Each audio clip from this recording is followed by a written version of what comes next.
जय हिंद, जय भारत दोस्तों। तो हम लोग स्टार्ट करते हैं भाई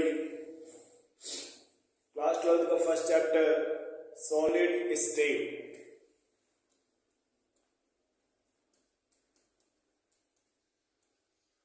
सॉलिड स्टेट ठोस अवस्था, ठोस अवस्था। ठीक है, चलिए। तो इसमें लिखना भाई पहले जो फर्स्ट टॉपिक है वो स्टेट ऑफ मैटर, फर्स्ट लिख लेना स्टेट ऑफ मैटर। तो हम लोग थोड़ी सी बात करते हैं मैटर का।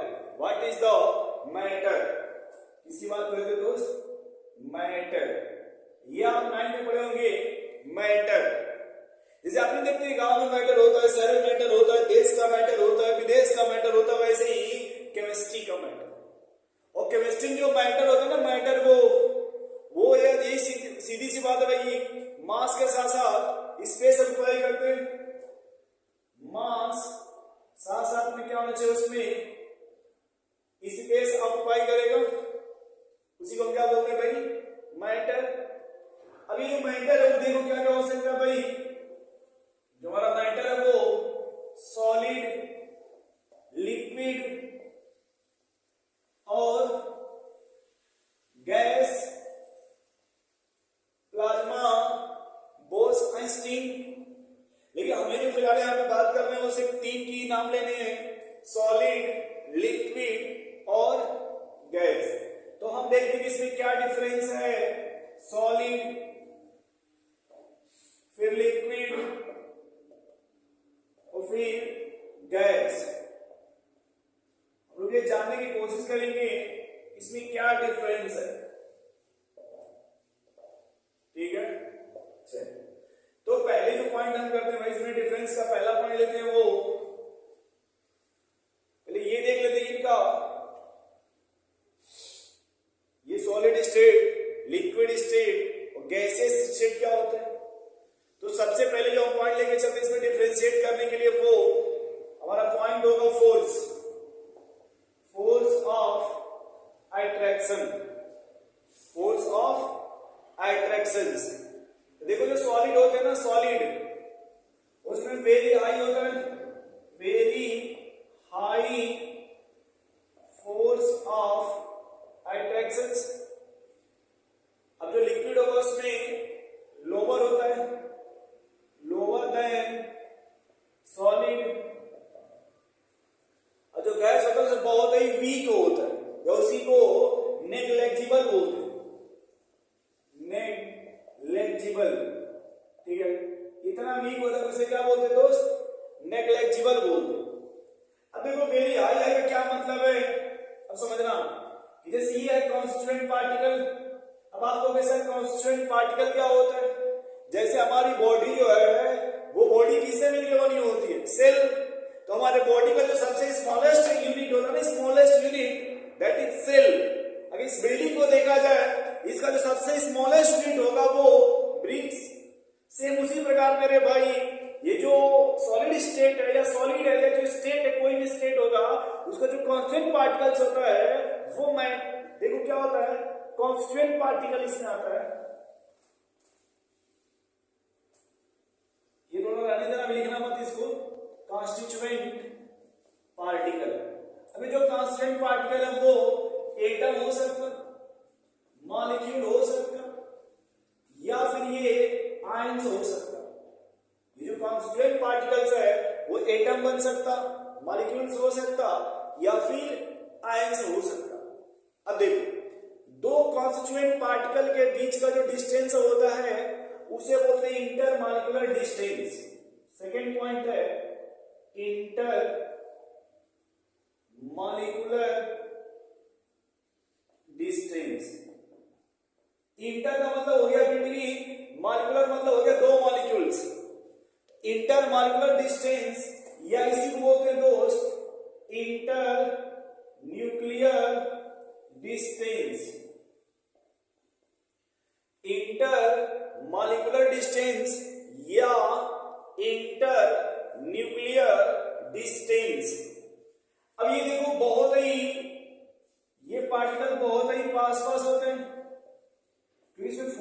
अट्रैक्शन बहुत ज्यादा होता है तो इसमें जो इंटरमॉलिक्यूलर डिस्टेंस है ना वो देखो बहुत पास पास होते हैं, क्योंकि हमें फोर्स ऑफ अट्रैक्शन क्या होता है बहुत ही ज्यादा होता है। इसके कंपैरिजन में यहां फोर्स ऑफ अट्रैक्शन थोड़ा वीक होता है। अब देखो थोड़ा कम हो गया तो कांस्टेंट पार्टिकल्स थोड़े दूर चले गए, यहां जब आओगे ये और दूर चले जाते हैं, गैस के जो पार्टिकल होते हैं वो और दूर चले जाते हैं, यानी यहां पे फोर्स ऑफ अट्रैक्शन होता है वो बहुत ही वीक होता है।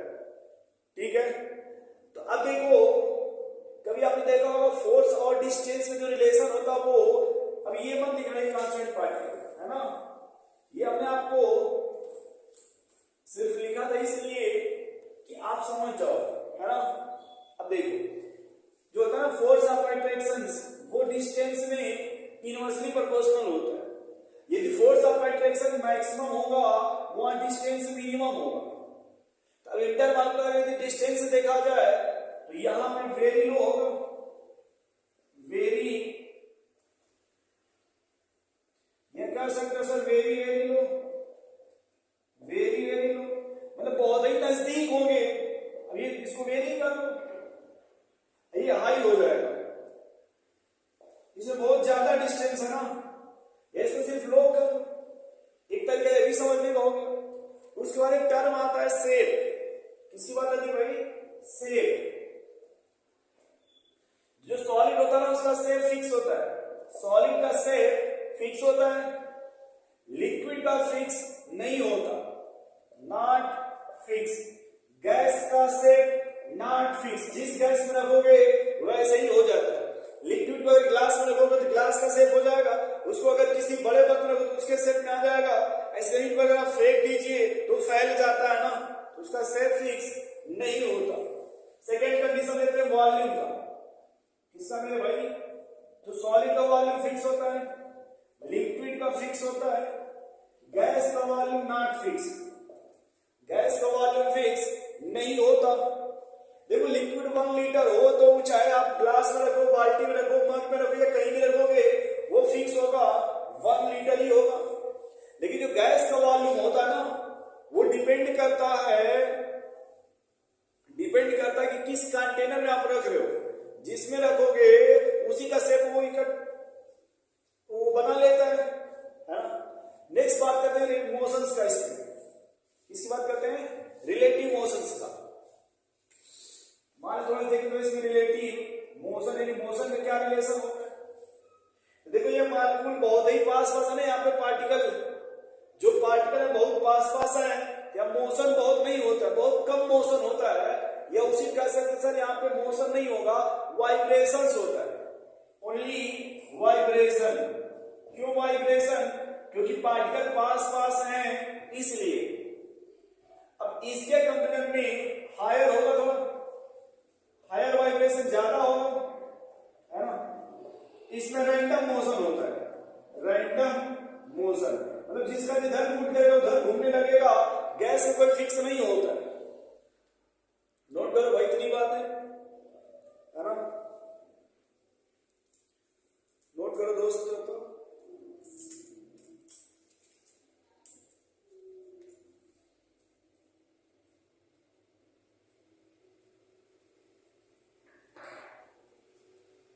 कैसे भरना है मेरे भाई,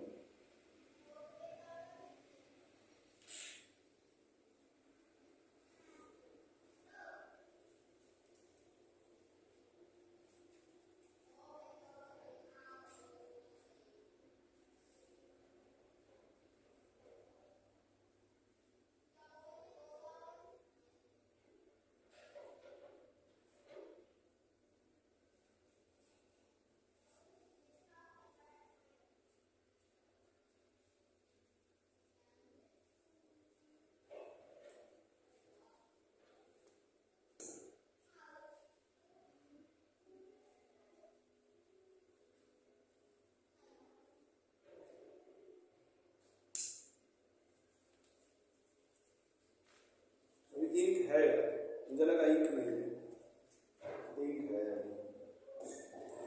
चलो तो ये हो गया भाई थोड़ा सॉलिड का क्लासिफिकेशंस।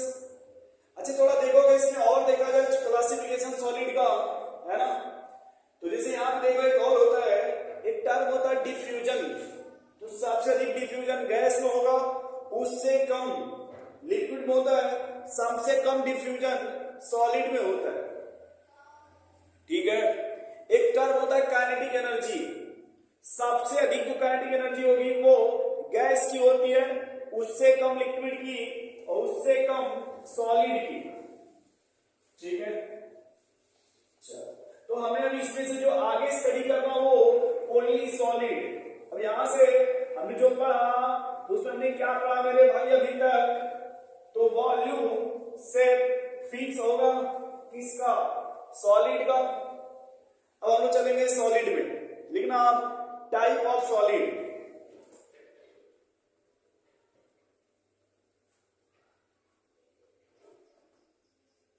टाइप ऑफ सॉलिड, है ना। तो इसमें लिखिएगा सॉलिड में कि on the basis of arrangement. किस बेसिस पे भाई, बेसिस ऑफ अरेंजमेंट, अरेंजमेंट के बेसिस पे, बेसिस ऑफ अरेंजमेंट, अरेंजमेंट के बेसिस पे सॉलिड को दो पार्ट में डिवाइड किया गया। अरेंजमेंट के बेसिस पे सॉलिड को दो पार्ट में डिवाइड किया गया, ठीक है। सॉलिड के बेसिस पे, सॉरी अरेंजमेंट के बेसिस पे सॉलिड को दो पार्ट में डिवाइड किया गया। फर्स्ट पार्ट जो आपका वो दैट इज क्रिस्टलाइन सॉलिड, और सेकेंड पार्ट जो वो एमार्फस सॉलिड। अब देखो मेरे भाई, ये जो क्रिस्टलाइन सॉलिड है इसी को दूसरा नाम होता है ट्रू सॉलिड, और इसको बोलते हैं स्यूडो सॉलिड, स्यूडो सॉलिड, है ना। एक हो गया आपका ट्रू सॉलिड और सेकंड हो गया आपका स्यूडो सॉलिड, है ना। अब इसी में टर्म और भी आएगा, वो हम लास्ट बताएंगे, सुपर कूल्ड लिक्विड, है ना। चलो देखो, ये जो क्रिस्टल सॉलिड है ना, क्रिस्टलाइन या क्रिस्टल सॉलिड, और ये एमार्फस या स्यूडो सॉलिड। अब इन दोनों में डिफरेंस है, वो डिफरेंस को आप समझिए। ट्रू सॉलिड और क्रिस्टलाइन सॉलिड, एमार्फस सॉलिड और स्यूडो सॉलिड। स्यूडो मतलब होता है झूठा, एमार्फस मतलब होता है जिसका स्ट्रक्चर सही ना हो, जिसका स्ट्रक्चर एग्जैक्ट हमें पता ना हो, उसे बोलते हैं एमार्फस। बायोलॉजी में पढ़ते हो मार्फोलॉजी, उसमें ही आप पढ़ते हो एक्सटर्नल स्ट्रक्चर, और यहां पर अगर एमार्फस यानी यहां पे स्ट्रक्चर नहीं होगा सही, जो भी आप कहोगे यहां पे वो सही नहीं मिलेगा। जो सही मिलेगा वो क्रिस्टलाइन बोला जाएगा या ट्रू सॉलिड बोलते हैं उसको। अब क्या सही है वो देखो, पहला पॉइंट यहां लेके चलेंगे अरेंजमेंट। दोनों में हमारा पहला पॉइंट क्या है दोस्त, अरेंजमेंट। अरेंजमेंट मतलब होता है रख रखाव, कैसे रखते हैं इसको। ये जो क्रिस्टलाइन सॉलिड होगा वो वेल अरेंजमेंट होता है, वेल अरेंजमेंट होता है, इसका अच्छा अरेंजमेंट होता है, जबकि एमार्फस का रैंडम अरेंजमेंट होता है, इसमें रैंडम अरेंजमेंट होगा। अब मीनिंग को समझो आप, जैसे मेरे भाई आपने अगर एग्जाम दिया होगा, मान लो बोर्ड का एग्जाम दिए होंगे, या तो आपने अगर नीट का, जेई का या कोई भी कॉम्पिटिटिव अगर आपने एग्जाम दिया होगा, तो देखो वहां पर फेल अरेंजमेंट क्या होता है। अगर ये आप हो, ये कोई नेक्स्ट स्टूडेंट है, अब उसके बाद जो भी स्टूडेंट होगा वो डिस्टेंस फिक्स होगी कि वो इतने डिफरेंस में होना चाहिए, जो डिस्टेंस पहले दूसरे में है उतना नेक्स्ट में होना चाहिए, उसके नेक्स्ट में उतना ही डिस्टेंस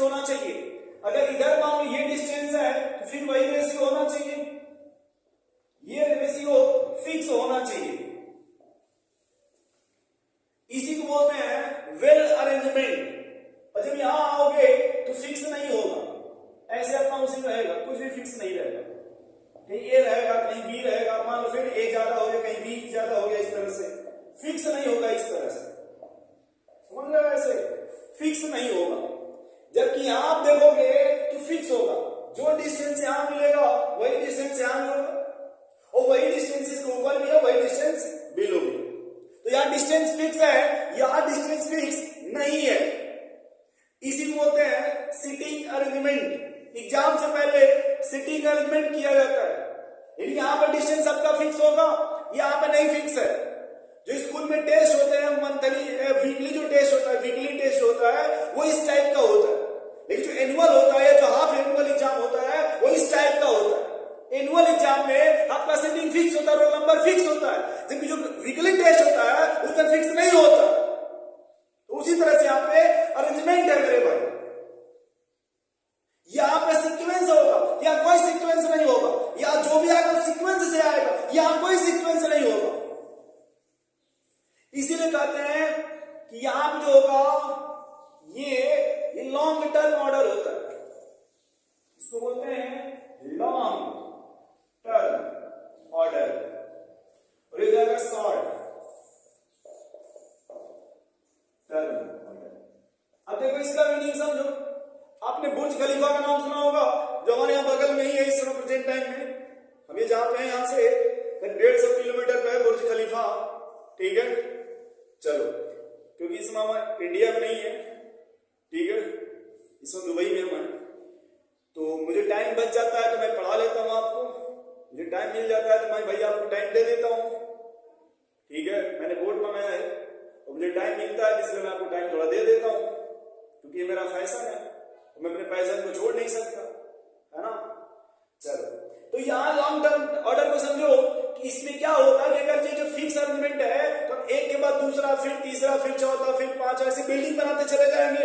इसमें कुछ फिक्स नहीं होता, इसमें कुछ ज्यादा कुछ करोगे बिल्डिंग गिर जाती है। जी, यहां फिक्स होता है, ये लंबी ऊंची, इसी को बोलते हैं long range order.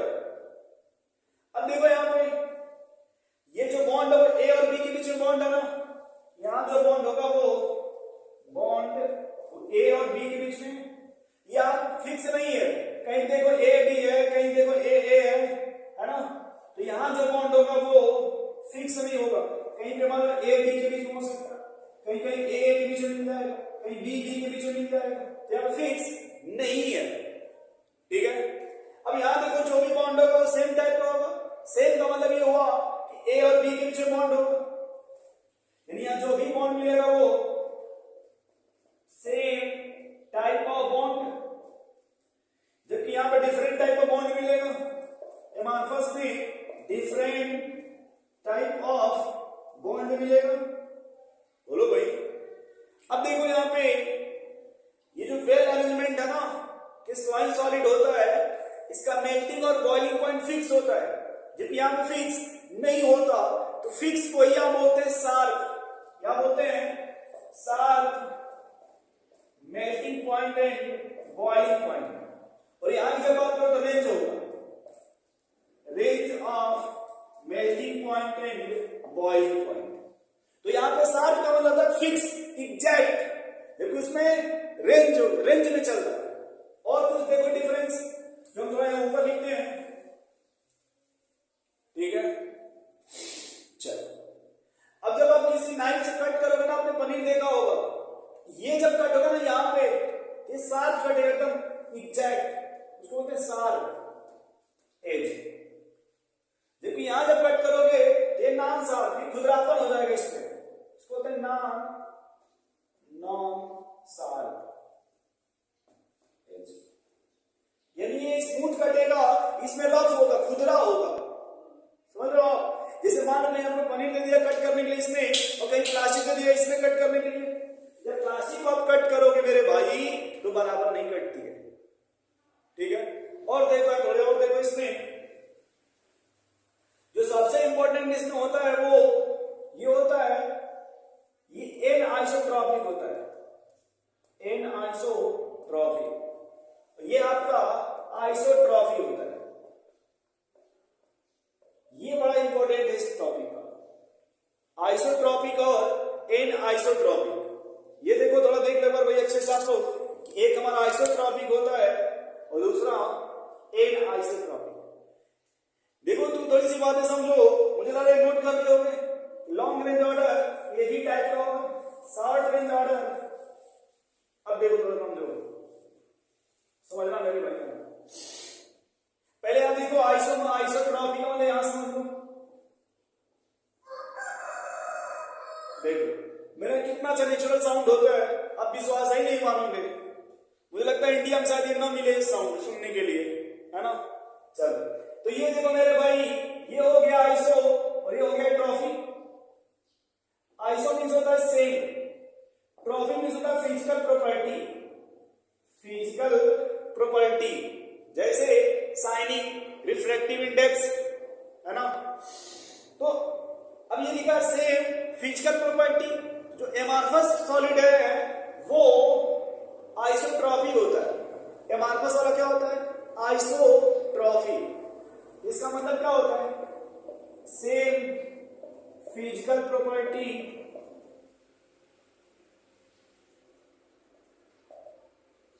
At any direction.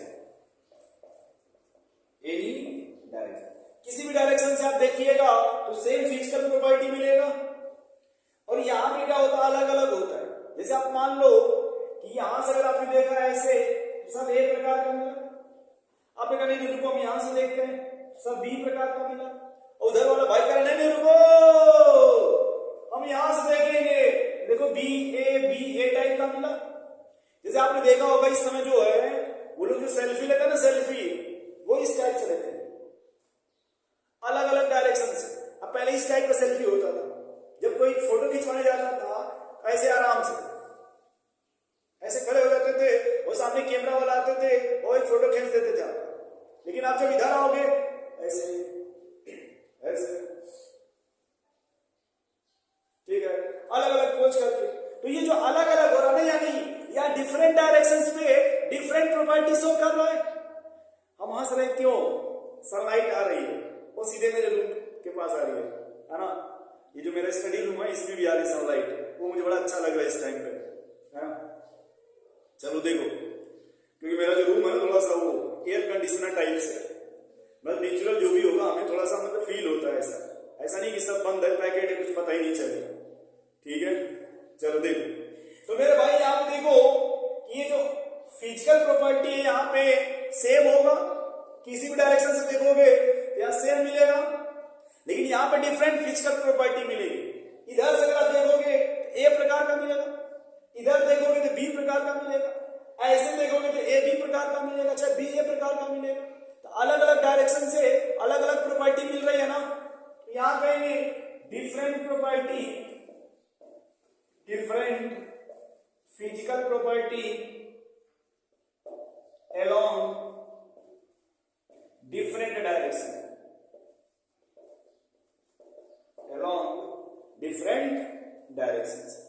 यानी यहां पर डिफरेंट डायरेक्शंस में क्रिस्टलाइन सॉलिड में डिफरेंट फिजिकल प्रॉपर्टी मिलेगा और यहां पे सेम मिलेगा डिफरेंट डायरेक्शंस में। नोट करो मेरे भाई जल्दी से थोड़ा तो। हाँ, एक बात याद रखना इसमें, एग्जाम्पल किसकी बात करते हैं? एग्जाम्पल का। सिर्फ एग्जाम्पल इसका याद रखो, ग्लास, प्लास्टिक, पॉलीमर। पॉलीमर यानी जो भी आपको प्लास्टिक की तरह लगेगा वो सब इसमें आ जाएगा। ठीक है, एक और लिखना नोट करके, सुपर पुल्ड लिक्विड, वो भी इसमें आता है, सुपर पुल्ड लिक्विड। अब देखो ये कौन सा सॉलिड है भाई? इसमें ये कहते हैं सर इसमें जो सॉलिड होता है ना, सॉलिड वो मोमेंट होता है, उसमें मोमेंट होगा और वो धीरे धीरे मोमेंट हो करके सॉलिड बनता है। जो स्पेरिकल बिल्डिंग होती है या जो ट्रेन में आपने देखा होगा विंडो लगा होता है, उस विंडो में मोमेंट होता है, लिक्विफिकेशन होता है। मतलब वहां पे जो सॉलिड की विंडो बनी होती है कांच की, वो लिक्विड की तरह मूवमेंट होता है, बहुत स्लो मूवमेंट होता है। 10 साल 20 साल बाद दिखता है कि अब थोड़ा सा विंडो ऊपर थिन हो गया है और बेस पे थिक हो गया है। वो आज और कल 2 दिन में नहीं दिखेगा, बहुत सालों बाद देखा जाता है कि थोड़ा चेंज हो जाता है, ऊपर थिन हो जाता है और बेस पे थिक हो जाता है। इस टाइप के फिनोमेना को बोलते हैं सुपर पुल्ड लिक्विड। ठीक है, चलो अब देखो मेरे भाई, हम लोग यहाँ से क्या होगा कि हमारा चैप्टर फिर थोड़ा आगे निकलेगा। अब यहाँ से हम आगे बढ़ेंगे तो फिर इसमें से क्या पढ़ेंगे? Crystalline solid. कौन छूट जाएगा? एमार्फस। एमार्फस यही तक है। अब इसके बाद हम आगे जो कंटिन्यू करेंगे वो क्रिस्टलाइन को। देखो हमने स्टार्ट कहां से किया? Solid liquid gas, solid liquid gas. फिर वहां से हमारा कौन छूट गया? लिक्विड और गैस को किसको पकड़े हमने? सॉलिड को। फिर कितने पार्ट मिला? 2। फिर कौन छूट गया? एमार्फस। किसको आगे लेके चलेंगे? क्रिस्टलाइन को। ठीक है, किसको भैया? क्रिस्टलाइन। नेक्स्ट लिखिएगा classifications on the basis of force या बॉन्ड।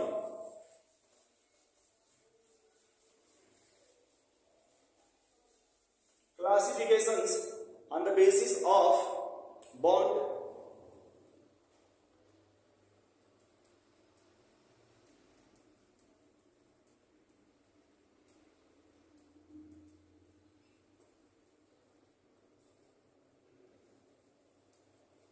क्लासिफिकेशंस कर रहे हैं किसके बेसिस पे भैया? बॉन्ड के बेसिस पे। किस बेसिस पे दोस्त? बॉन्ड के बेसिस पे। तो बॉन्ड के बेसिस पे देखो क्या है हमारे पास? आयनिक सॉलिड। लिखो लिखो फटाफट लिखो भाई। कोवैलेंट सॉलिड, इसी का दूसरा नाम है नेटवर्क सॉलिड। तो लिखो भाई metallic solid. Next molecular solid. Molecular solid. तो पहला हमारा कौन सा है दोस्त? आयनिक सॉलिड। दूसरा कौन सा है? कोवैलेंट, या उसी को क्या बोलते हैं भाई? Network solid. Network solid. ठीक है, चलो अब देखो पहले तो ये देखते सर यहाँ पे जो कांस्टेंट पार्टिकल होगा उनके बीच में कैसा फोर्स लगेगा, कैसा बॉन्ड बनेगा। तो आयनिक सॉलिड में आयनिक बॉन्ड होता है, कोवैलेंट सॉलिड में कोवैलेंट बॉन्ड होगा, मेटालिक सॉलिड में मेटालिक बॉन्ड होगा, मॉलिक्यूलर में वंडरवाल फोर्स होगा। Van der Waals force. देखो वंडरवाल फोर्स होता है, बॉन्ड नहीं होता है। वंडरवाल फोर्स होता है, बॉन्ड नहीं बोलते। क्यों? तो इसे बॉन्ड नहीं बनता है, फोर्स लगता है, वीक फोर्स होता है, दूर दूर के मॉलिक्यूल थोड़ा थोड़ा अट्रैक्ट करता है। अब थोड़े पहले एग्जांपल देख लो, है ना, कि आयनिक सॉलिड जब भी होगा वो आयंस के पीछे बनेगा, और जब आयंस बनेगा एक कैटायन होगा और दूसरा एनायन होगा। जैसे KCl, NaCl, calcium sulphate, magnesium sulphate, calcium carbonate, calcium chloride, magnesium chloride, इस टाइप का एक कैटायन मिलेगा तो दूसरा एनायन मिलेगा। ठीक है, नेक्स्ट इसमें देख लो एग्जांपल, जो कोवैलेंट होता है उसी का दूसरा नाम क्या हमने बोला? Network solid. अब देखो जो कोवैलेंट बॉन्ड बताओ किसमें बनेगा? आपने ये नाम सुना होगा मेरे भाई, ग्रेफाइट, डायमंड, बकमिस्टर फुलरेंस, बकमिस्टर फुलरेंस, ये सब किसमें आएंगे? कोवैलेंट सॉलिड में। यहां मेटल का नाम ले लो, आयरन, सिल्वर, गोल्ड, एक्सेट्रा। इधर आ जाओ भाई, इसमें मॉलिक्यूल ले लो, H2, CO2, H2O, ये मॉलिक्यूल्स हो गए। अब यहां देखते हैं मेल्टिंग पॉइंट और बॉइलिंग पॉइंट। जो आयनिक सॉलिड होता है ना, आयनिक सॉलिड, इसका हाई मेल्टिंग पॉइंट और बॉइलिंग पॉइंट होगा। हाई मेल्टिंग पॉइंट और बॉइलिंग पॉइंट। यहां होगा वेरी हाई मेल्टिंग पॉइंट और बॉइलिंग पॉइंट। यहां भी हाई होता है, इसमें low melting point and boiling point. इसमें लो होता है, लो मेल्टिंग पॉइंट और बॉइलिंग पॉइंट। ठीक है, नोट करो फटाफट। तो और भी बहुत से टॉपिक होते हैं इसमें, लेकिन हम बस उतना लेके चलते हैं जितना अपने काम का हो। इसमें सबसे इंपॉर्टेंट है ना वो एग्जाम्पल होता है, जो सबसे इंपॉर्टेंट है वो एग्जाम्पल है इसमें, वही सबसे इंपॉर्टेंट है। ठीक है, चलो क्वार्ट्ज, सिलिका वो सब इसमें दिया रहता है, कहीं आप देखोगे कोवेलेंट में क्वार्ट्ज, सिलिका, है ना। चलो अब नेक्स्ट हम चलते हैं भैया, हेडिंग डालना क्रिस्टल लैटिस।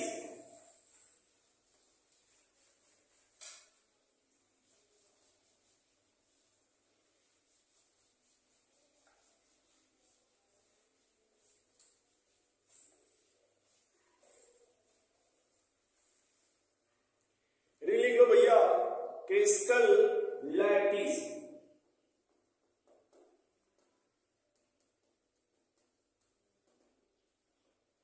Crystal lattice.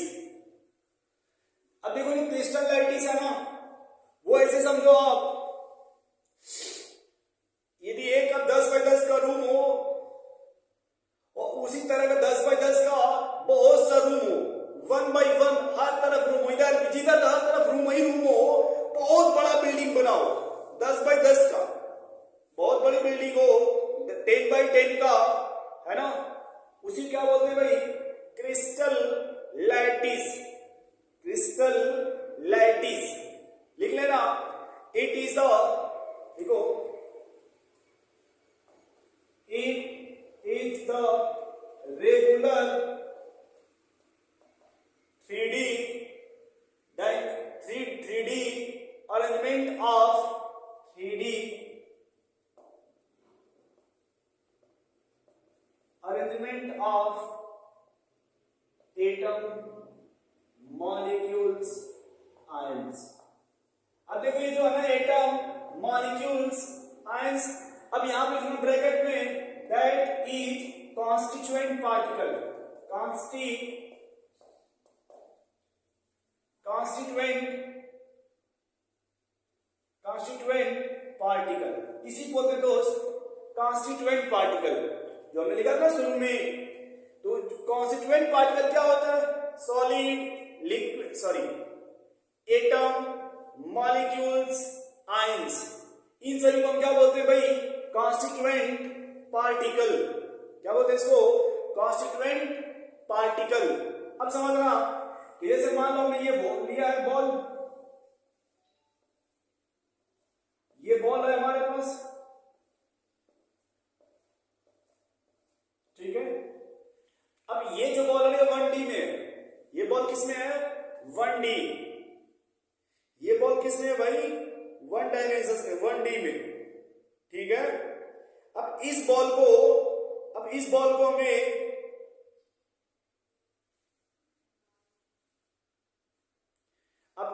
हमें देखो क्या करना है कि ये आपका 1D में, किसमें है, 1 डायमेंशन में।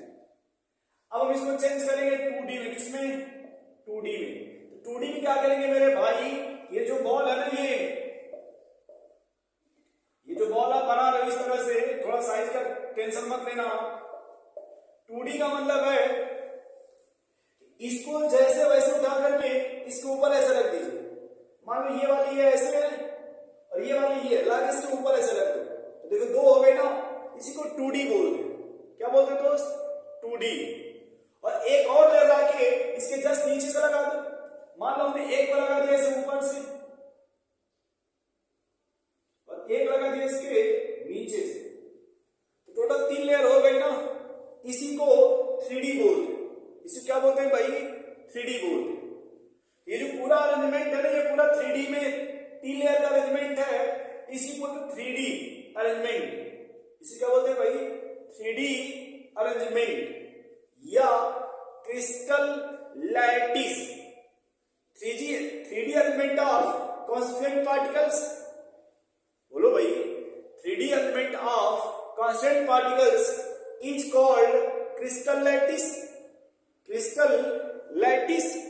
अब मान लेना अपने मन से, मैं इसे देखो बना दे रहा हूं,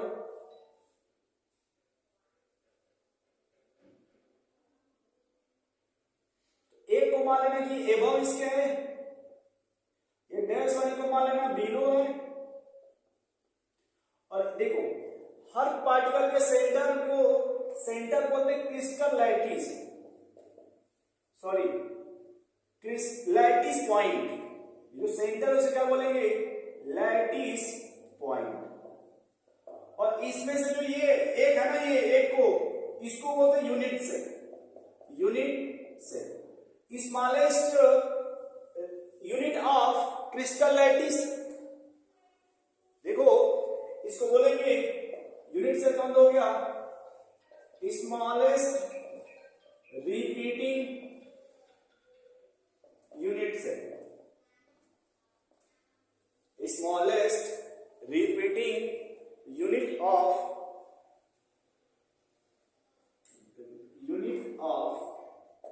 क्रिस्टल लैटिस।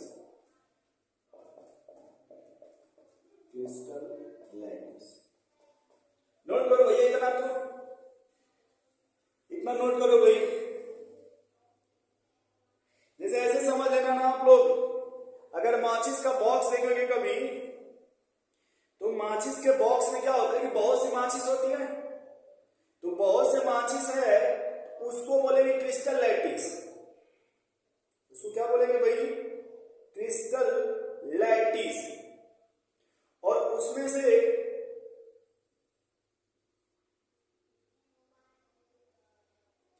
अब देखो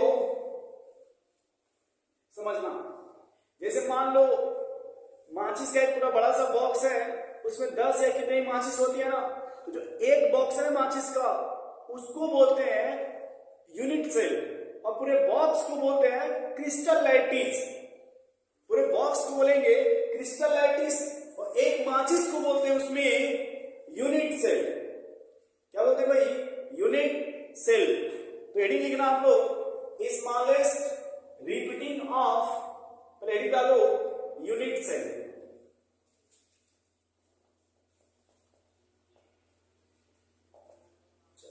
हेडिंग क्या लिखो भाई, अब यूनिट सेल क्या है, स्मॉलेस्ट रिपीटिंग यूनिट।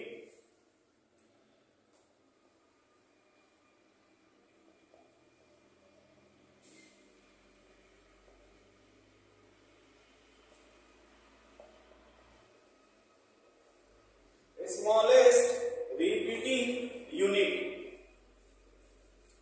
अब देखो भैया इसमें क्या होता है, अब देखो यहाँ पे थोड़ा समझना मेरे भाई। हम आपको एक बड़ा सा क्यूब बनाते हैं, है ना।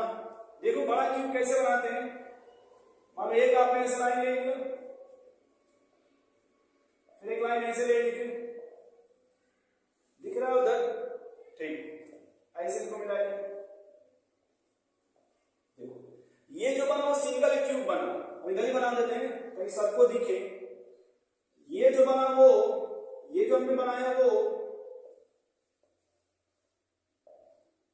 एक सिंगल क्यूब है ओनली। अब देखो इसमें क्या करेंगे, इस पॉइंट को इससे मिलाओ, इस पॉइंट को इधर मिलाओ, एक लाइन ऐसे ले लो,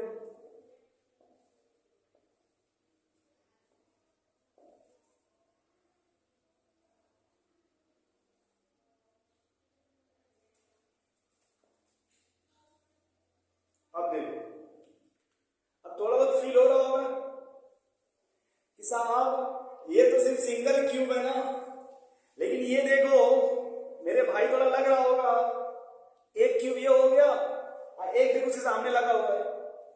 जैसे यहाँ कहीं भी देखो लगेगा दो क्यूब, देखो यहाँ देखो, ये दिखेगा एक, दूसरा ये दिखेगा, है ना। देखो ये जो पूरा है ना, ये सबको बोलते हैं क्रिस्टल लैटिस। इन सभी को मिला के बोलेंगे क्रिस्टल लैटिस।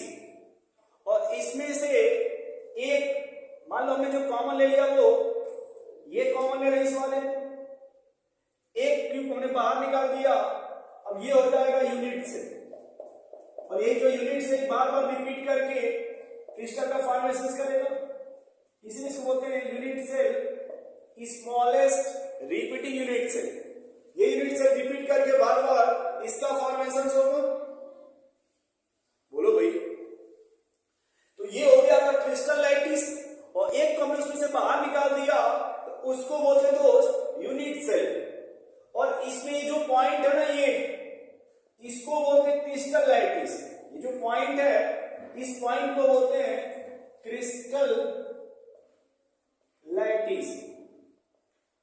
इस पॉइंट को बोलते हैं क्रिस्टल लैटिस। नोट करो भैया एक बार, तो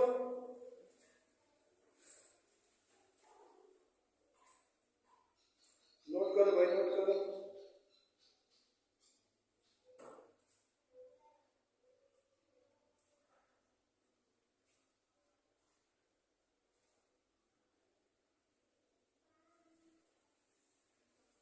नोट करो बाबू, है ना। चलो देखो,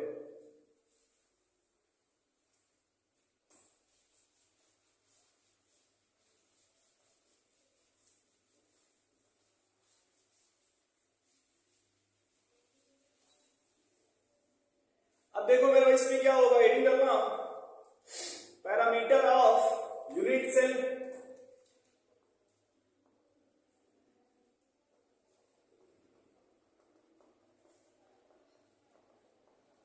पैरामीटर ऑफ यूनिट सेल। देखो पैरामीटर का मतलब होता है मेजरमेंट, यानी हम इस यूनिट सेल को जब मेजरमेंट करेंगे तो क्या क्या रिक्वायरमेंट होगा, है ना। तो देखो जब हम ये क्यूब बनाते हैं, छोटा सा बना रहे हैं समझाने के लिए आपको।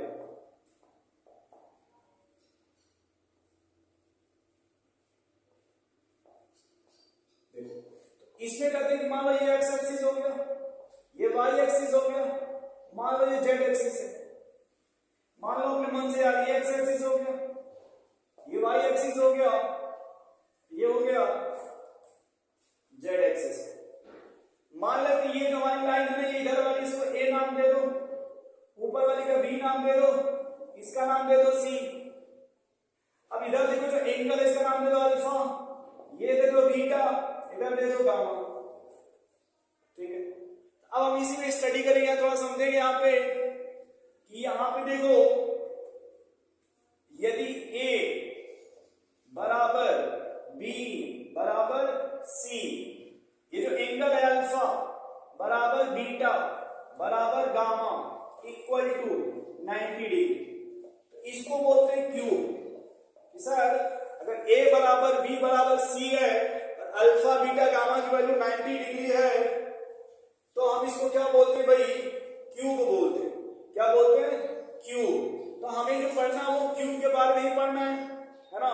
होती 14 क्रिस्टल लैटिस होती हैं, लेकिन हमको सबको नहीं पढ़ना है, सिर्फ उसमें से सिर्फ क्यूब को पढ़ना है, इस क्यूब को। इसमें एक तुम्हारा एक्स एक्सिस मान लेते हैं, एक वाई मान लो और एक जेड मान लो, है ना। अब इसमें देखो अभी क्यूब में क्या क्या मिलता है वो देखो। इस क्यूब में क्या क्या आपको मिलेगा। अब जो हम बोलेंगे महसूस करना, फील करना आप लोग कि अपने घर में आप बैठे हो, ठीक है। चलो तो देखो, अब इस क्यूब में इसको बोलते हैं कॉर्नर,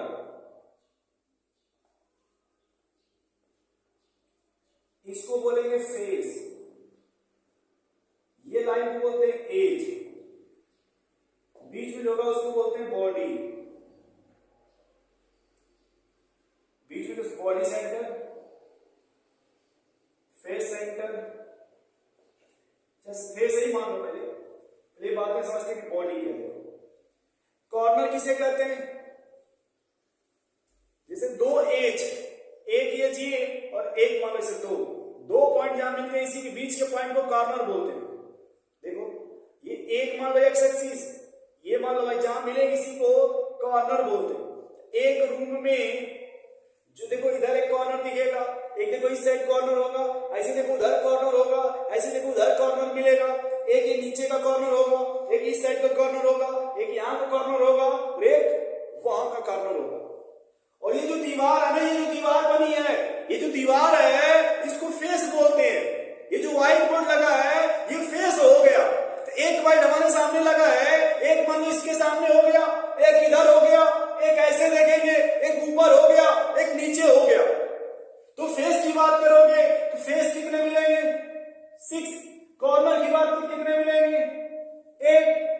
दो फेस को जोड़ता है उसको एज बोलते हैं। दो फेस को जोड़ने का काम एज होता है। बॉडी सेंटर छोड़ा, बॉडी सेंटर तो बीच में होता है। ठीक है, तो हम लोग इस तरह कंडीशंस पढ़ेंगे। तो इसमें हेडिंग डालना study of cubic unit cell. Heading डालना इसमें study of cubic unit cell. लेकिन अगर हम एक क्यूब ले लेते हैं तो हम इसमें ये देखेंगे पहले, सबसे पहले total number of atom.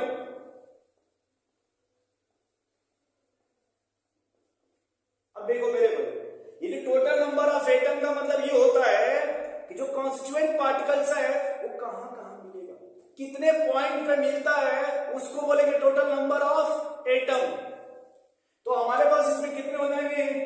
8। Second आता है भाई कंट्रीब्यूशन। क्या था इसका? Contribution.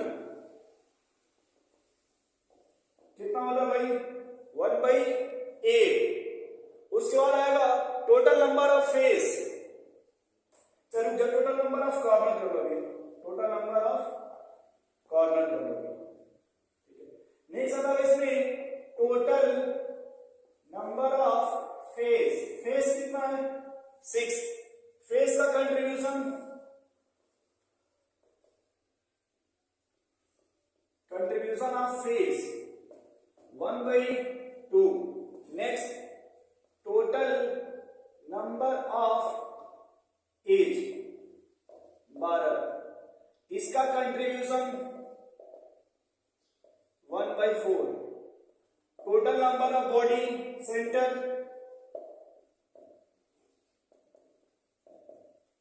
8। Total number of contribution, ये कंट्रीब्यूशन कितना होगा?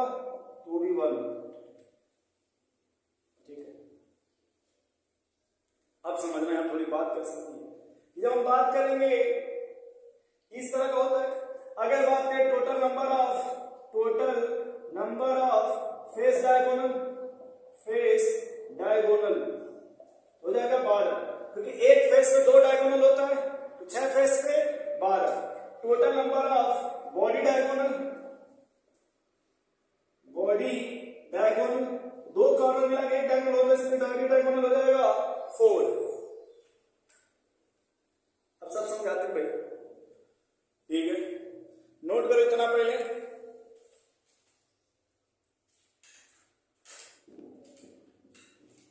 नोट करो भाई, फटाफट नोट करो इतना जल्दी से। तो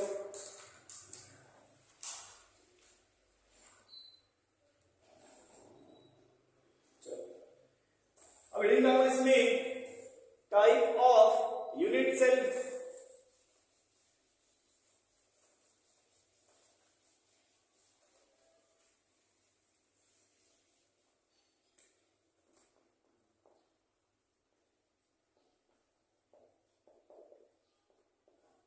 type of unit cell, 3 type का यूनिट सेल होता है भाई।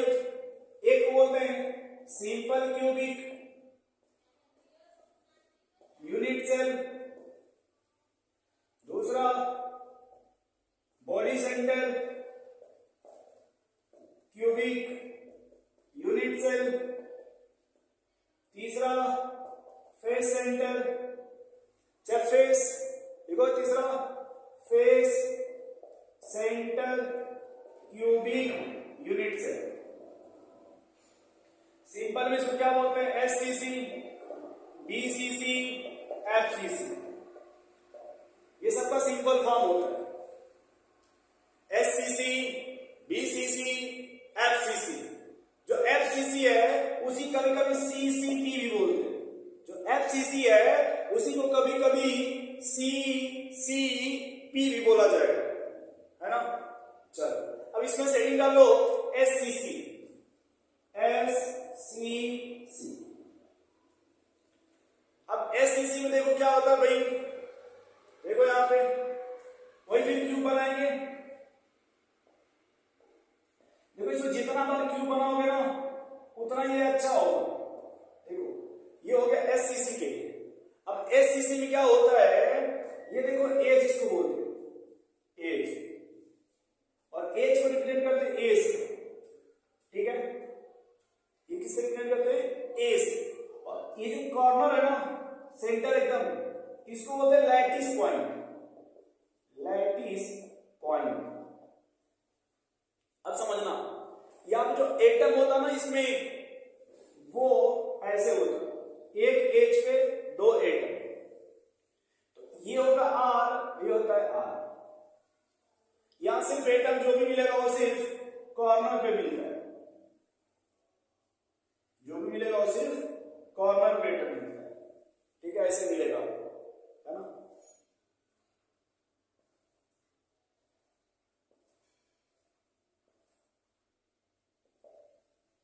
ठीक है, अब देखो इसमें क्या होता है भैया, क्या क्या आपको इसमें सीखना होता है। एक तो होता है कि total number of atom, total number of atom, या इसी को ब्रैकेट में कह लो लैटिस पॉइंट। इसमें लैटिस पॉइंट कितने होते हैं भाई, 8, यानी जो हमारा कांस्टेंट पार्टिकल है वो 8 जगह मिलेगा, 8 कॉर्नर पे मिलता है, 4 ऊपर और 4 नीचे, तो चाहे 8 कॉर्नर बोलो या 8 लैटिस पॉइंट बोलो या 8 एटम बोलो। अब उसके बाद लिखेंगे इसमें कि कंट्रीब्यूशन कितना है कॉर्नर का, क्या लिखेंगे भाई, कॉर्नर का कंट्रीब्यूशन, ठीक है, जो कंट्रीब्यूशन होता है ना, कंट्रीब्यूशन वो होता है 1/8। अब निकालेंगे total number of effective atom, total number of effective atom, जिसको एन इफेक्टिव या जेड से लिखा जाता है। तो देखो टोटल एटम है कितना, 8, कंट्रीब्यूशन 1/8, यानी कितना हो जाएगा ये 1। जो टोटल नंबर ऑफ एटम है एससीसी में वो कितना होगा, 1, कितना होगा वो 1। उसका जो एन इफेक्टिव आएगा, एन इफेक्टिव वो कितना आएगा 1, क्योंकि 8 एक पॉइंट है, ये कंट्रीब्यूशन 1/8 है ना। नेक्स्ट लिखेंगे इसमें relation between A and R. A क्या है यहाँ पे, एज लेंथ, आर क्या है, रेडियस। देखो यहाँ पे आर ये टोटल डिस्टेंस ए, देखो ए बराबर 2r, आर बराबर a/2। चाहे ए में देख लो तो 2 टाइम्स ऑफ रेडियस हो जाएगा, या रेडियस देख लो एज लेंथ का हाफ हो जाएगा। अब इसमें देखेंगे पैकिंग फ्रैक्शन, फटाफट नोट करो भाई।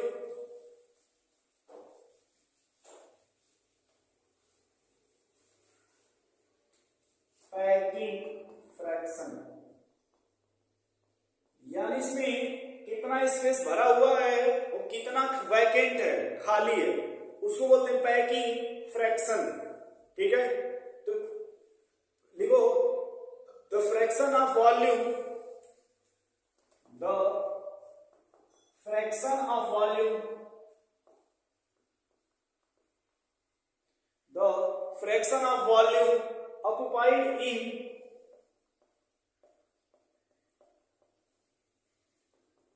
unit cell,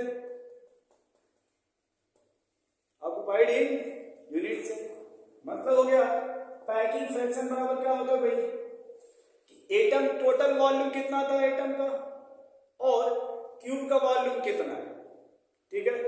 total volume of atom, total volume of atom upon volume of cube, total volume of cube, चाहे क्यूब का हो चाहे यूनिट सेल का हो, बात एक ही है। अब देखो तो यहाँ पे बेसिक चीज याद रखना, 1 एटम का जो वॉल्यूम होता है ना, वॉल्यूम होता है 4/3 पाई आर क्यूब, और जो क्यूब का वॉल्यूम होता है ना, क्यूब का या यूनिट सेल का, क्यूब या यूनिट सेल का, उसका होता है ए क्यूब, v बराबर ए क्यूब। अब देखो जब लिखेंगे हम पैकिंग फ्रैक्शंस, तो टोटल वॉल्यूम ऑफ एटम, यानी पहले हम ये देखेंगे कि एटम है कितना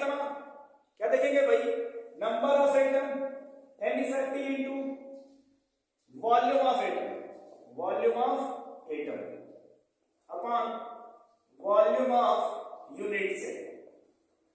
अब देख के बताओ आप लोग इधर से कि एससीसी के लिए एन इफेक्टिव कितना है भाई?